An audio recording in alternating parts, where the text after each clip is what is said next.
Kenny here with Gardening Simplified. Today I'm going to do a short video on planting seeds, and we're going to plant some beets. You can't beat a sweet beet. I've recently picked me up some of these 40 cell trays. I kind of like them. I got me 10 of them. They're a nice size for multi-sowing beets in. These are golden beets that I've already planted. They have a tray with no holes, which works good when you're starting out. And it also has a top to keep moisture in, so it makes it real easy to give it that microclimate it needs to germinate the seeds. I've done quite a few seed starting videos, and I've used different mixes of starter. And you can go back and you can look at them, but basically, the only thing that I don't like to use is straight compost, because it's not that it isn't good. If you have good grade compost, it's really good, but you have to watch the moisture a lot better. And I always recommend too, whenever you're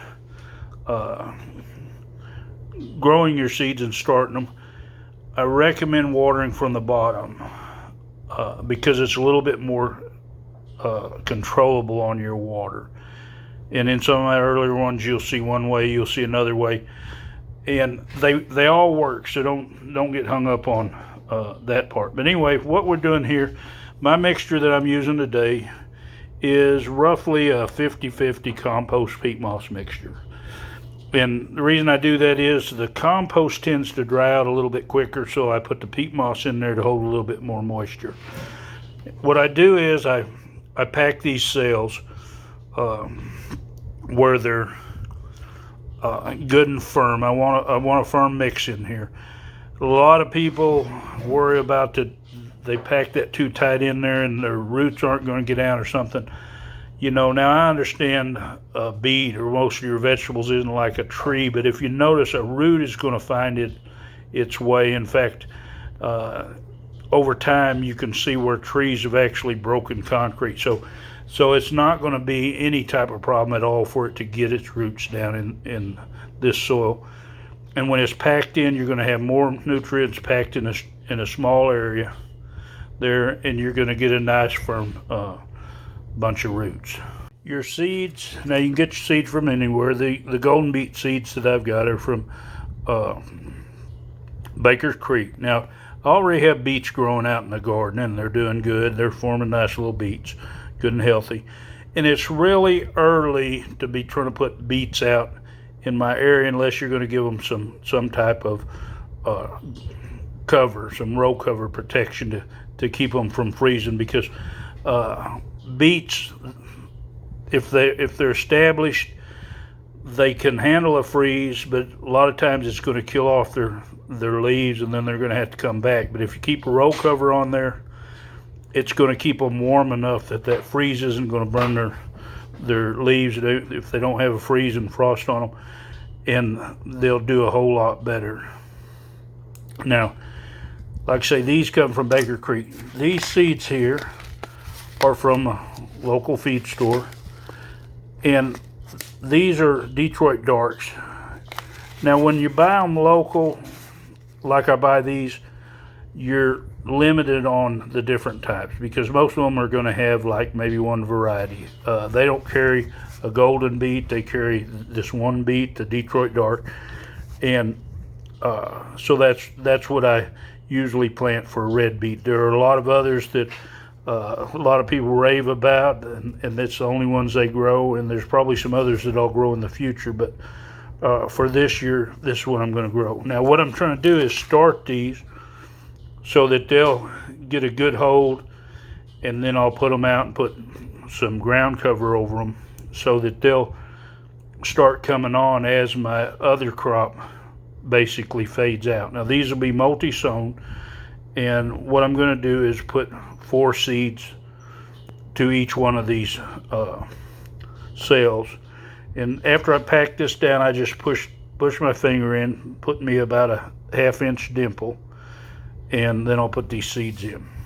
I find it a lot easier to put these seeds in a little tray and seed them from there.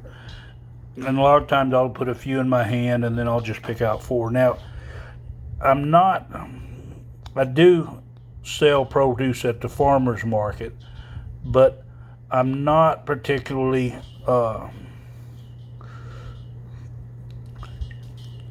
interested in hurrying up and getting my seeds planted. I take my time so that when I put these in, it's going to take however long it takes me.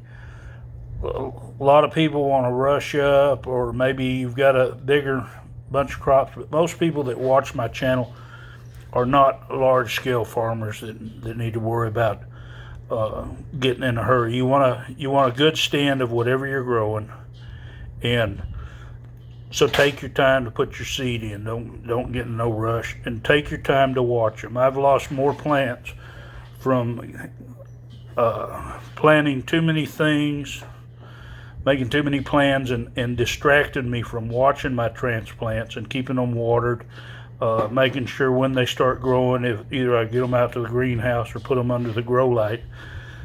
And you want to make sure that you dedicate enough time or on a regular schedule to check these plants once they do start germinating. But I'm going to go ahead and put all these in here. When you're multi-sowing beet seeds, now if you look at these 2 beet seeds, and you can kind of get an idea of how big they are. Beet seeds a lot of times are multiple seeds in a little cluster. Now this one here is a single seed. This one here is probably about 3 seeds or more in a cluster. So when you sow those seeds, and even though I'm sowing 4 in each one, I may have some that don't germinate, but I may have some that germinate a lot more than 4 plants in here. Now, if I have 5, maybe even 6, I might just leave them in that bunch and go ahead and plant them. What it's going to do is, a lot of times, 1 or more will outgrow the rest of them, and it'll form beets earlier. I'll harvest them, and what it'll do is extend the harvest time, because the other ones will take a little longer to grow.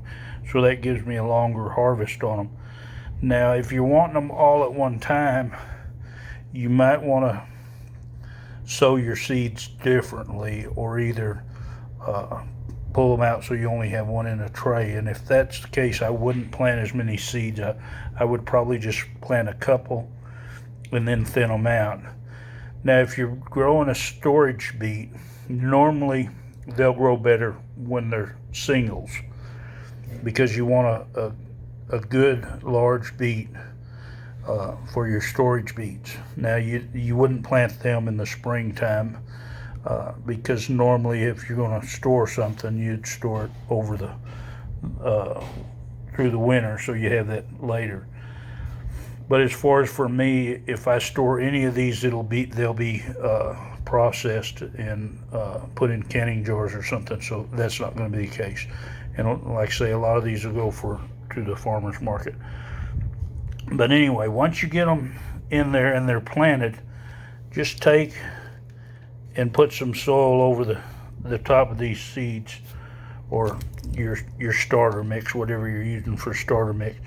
Just put it over the top of them and then firm it down. You don't want to push it real hard and pack it, but you want it to be firmed down.